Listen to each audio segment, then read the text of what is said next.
ପ୍ରକୃତିର ଅପରୂପ ଶୋଭା ପାହାଡ଼ ଓ ଆକାଶ ମିଳନର ଏ ଦୃଶ୍ୟ ହେଉଛି ଆମ ଗଞ୍ଜାମ ଜିଲ୍ଲାର।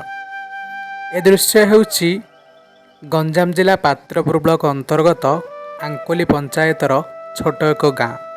ଆଉ ଗାଁର ନାଁ ହେଉଛି ଗାଇଡ଼ା।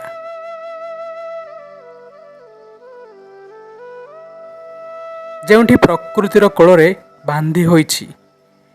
ଗୋଟିଏ ପାର୍ଶ୍ୱରେ ବାଘଲଟି ଜଳଭଣ୍ଡାର ତ ଅନ୍ୟପଟେ ପାହାଡ଼ ଘେରା ସବୁଜିମା ଭରା କନ୍ଧଡ଼ିହ ଡୁମା ପର୍ବତ।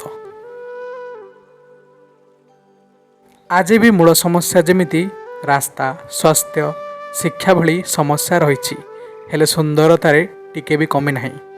ତେଣୁ କୁହାଯାଏ ଯେଉଁଠି ବିକାଶର ଅପହଞ୍ଚ ସେଠି ଗାଁ ଗାଁ ଆକା, ସେଠି ଗାଁ ଗାଁ ଆକା।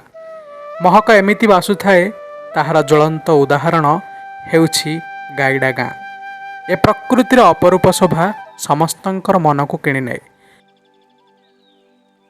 ଗାଁର ଲୋକମାନେ ଯେତିକି ସରଳ ନିଷ୍କପଟି ଅଟନ୍ତି, ସେତିକି ହୃଦୟବାନ ମଧ୍ୟ ଅଟନ୍ତି।